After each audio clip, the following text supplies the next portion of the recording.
I thought I had already covered the best marksman supports in the game when I finished the videos on both Ashe and Twitch support, but it seems like a new challenger has swung into the ring with Akshan Support. Many of the off-meta champions we've covered are those whose kits have become so outdated that their simplicity fits well into the support role, but Akshan is a new champion with over 200 years of design experience behind him and ability descriptions that would be dramatically over the character limit for Twitter. Can he really work in the support role? Well, yes. He has insane roaming and movement potential, massive damage that will make your ADC feel like they're the support, and a revive passive that has the potential to bring your whole team back to life like you're playing pre-nerf Mercy in Overwatch. And this isn't just theory crafting. There already has been one player who has taken Akshan Support to the top of the EUW ladder. The player we're analyzing today is aptly named in-game Akshan Sup, but who truly is behind this genius pick is Lithuanian player Velot from the Italian team Wabidu Gaming. A top laner by trade, he has previously hit Grandmaster in the top 1,000 players of the EUS server. But recently, after some theory crafting of his own, he has been grinding ranked games on his sub account with Akshan Support. So far, on his Akshan only account, he has played over 95 games, maintaining above a 60% win rate to master tier 150 LP, where he continues to climb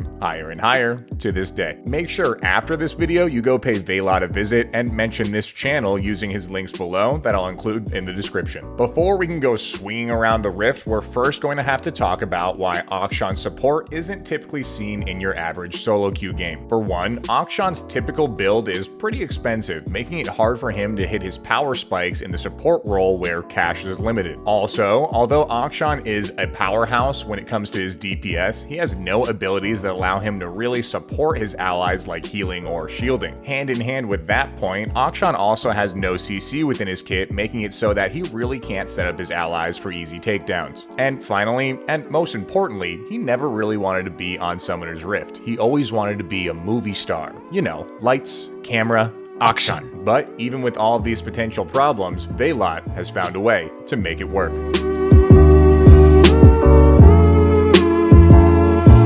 Early in the game as Akshan Support, Velot's main goal is to both get as much money as possible while also trying to make the enemy bot lane use their summoner spells. The easiest way to do this is looking for an invade with his team. Akshan has an impressively strong early game thanks to his 3-hit passive that both does more damage and grants him a shield, and also the ability he both levels and maxes first, which is his E or Heroic Swing. This early in the game when invading, Heroic Swing can allow him to chase down enemies even after they use flash for a potential kill. But while a kill is nice, again, the main objective is really to get some gold from his Spectral Sickle and to scare someone in the bottom lane into using one of their summoner spells, preferably flash. If him and his team are able to do this, then once he gets to lane, whoever busted that flash cannot step up in the lane at all or risk being murdered by Akshan's massive damage output from his passive, Heroic Swing, and his Press the Attack keystone. If the invade is unsuccessful at busting an enemy bot lane or summoner spells, instead he'll go to lane at level 1 with the main goal of being hyper aggressive to achieve the same result. Again, he'll use his E to get right up on an enemy to feign an all-in, which this early will normally result in at least one summoner spell, maybe more. There's not many, if any, bot lane combos that can match all of his damage level 1, but for those who can, think strong early game champions like Pantheon or Draven, he'll instead play a bit more passively. When not against those hyper aggressive opponents, after successfully blowing the enemy summoner spells at level 1, he'll then wait until at least level 2 when both his Press the Attack and Heroic Swing are off cooldown before using his E once again, this time to try to get behind his target and kill them. It is admittedly pretty risky, but worked in the majority of games that I watched, and even if he gets very low, he still has the chance to escape thanks to his E resetting on enemy takedowns so he can just swing away once again. By this point, he'll typically be level 3 and unlock what is arguably Akshan's most important ability for support, which is his W or Going Rogue. The active part of this ability makes it so that as long as Akshan stays next to a wall, he will remain camouflaged as long as an enemy champion or control ward don't penetrate the circle that you see around him, or if he attacks or uses an ability. This upgrades Akshan into, in what my opinion, is a stronger Twitch support. Twitch's camouflage is temporary, but with Akshan's camouflage, he can literally sit in lane within EXP range and enemies don't know if they're about to get jumped on Akshan, or if Veilot is roaming to another lane. And let me tell you, does he do a lot of roaming with this ability. Going rogue allows Akshan to walk all the way upriver from bot lane, and as long as they don't have a control ward, they're not going to know it's happening. Once he gets there, Heroic Swing allows him to get right up on, if not behind, the enemy he's ganking, and his crazy early game damage normally means another kill if so. And even if he's a little late to roams and his laner dies before he's able to kill the enemy, it's not the biggest of deals because enemies that kill one of his teammates will be marked by the passive portion of going rogue, and after Veilot kills them, he'll not only instantly revive his teammates at their fountain, but also net an extra 100 gold for himself. Getting all of these kills from roams and extra gold from his W passive is important to win as Akshan Support. If you fall behind, you'll be pretty much useless, so that's why Veilot caters his runes specifically for the maximum gold generation, bringing both Triumph, which gives an additional 20 gold on takedowns, and Treasure Hunter, which can give up to an additional 150 gold on takedowns. Aside from just trying to get other lanes ahead, that's why as early as level 2 or 3, Veilot is trying to roam as much as possible to net kills with his teammates. Every unique champion he kills with his Treasure Hunter rune will increase the total gold it gives per takedown by 20 and allow him to hit his item power spikes much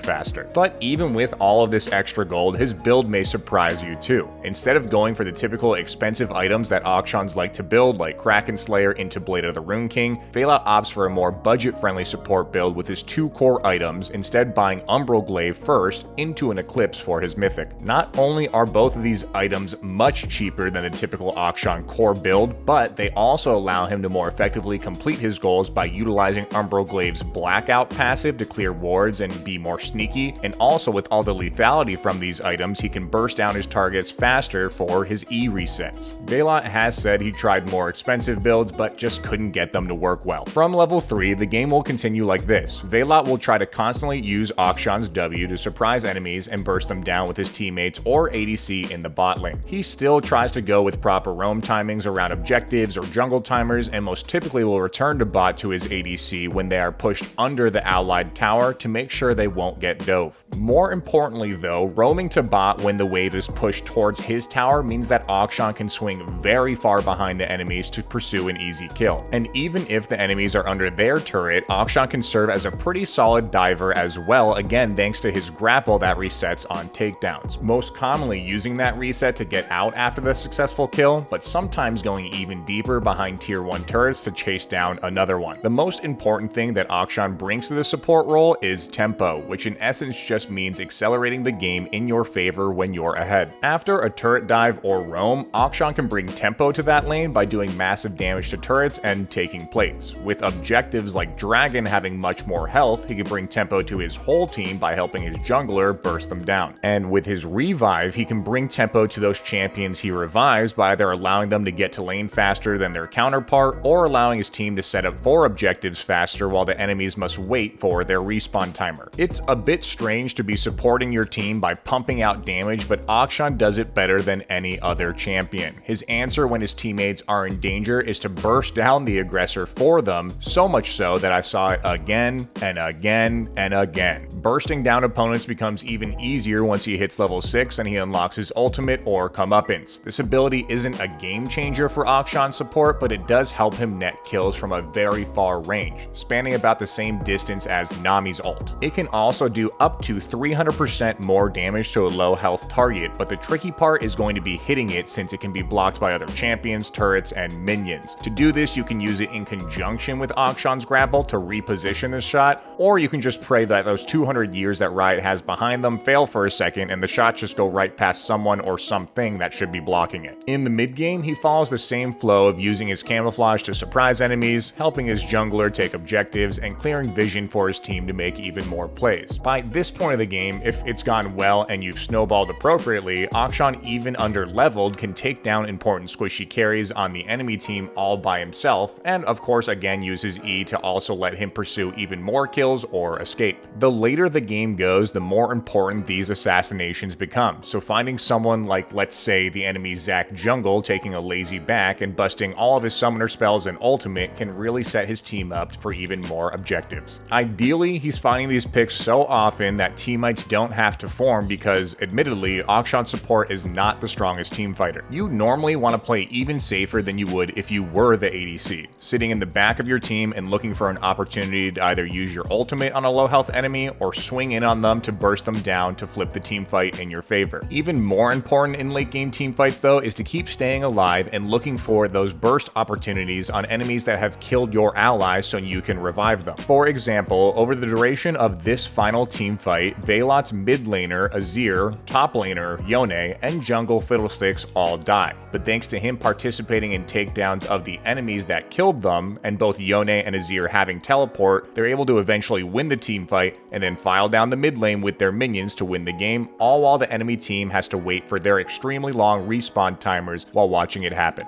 For his build, he starts every game with a Spectral Sickle. From there, he'll grab his level 1 boots and start to rush for his Umbral Glaive, prioritizing purchasing Serrated Dirk first for the lethality. After Umbral Glaive is complete, he'll upgrade his boots, most commonly getting Mobies for better roams, but if he's behind, he may go for a defensive option instead. Next, he goes for his second core item, which is his Mythic Eclipse, before building his fifth item, which is Collector. If the game goes long or he needs some more oomph in his build, he'll buy an Elixir of Wrath. And throughout the game, like a good support does, he's buying control wards, and he sadly doesn't buy a ward stone, but if the game goes long, he'll round out his build with either an Infinity Edge, a Lord Dominic's Regard, or a Guardian Angel. For his runes, he takes Press the Attack for more burst damage, Triumph for more gold and healing on kills, Legend Alacrity for some attack speed, and Coup de Grace to more easily finish people off. He also brings a Domination secondary page with Zombie Ward since it synergizes well with Umbral Glaive, and Treasure Hunter for even more money. For his flex runes, he takes 1 attack speed, 1 adaptive force, and either armor or magic resist depending on his opponents. Akshan Support works well with aggressive ADCs who can go in like Tristana or Draven, or APCs in the bot lane like Karthus or Syndra. Akshan Support struggles against engaged supports like Alistar or Leona, or aggressive laners with CC like Pantheon or Pyke. If you liked this guide, you'll definitely like our last support guide, which is on Fiddlestick Support.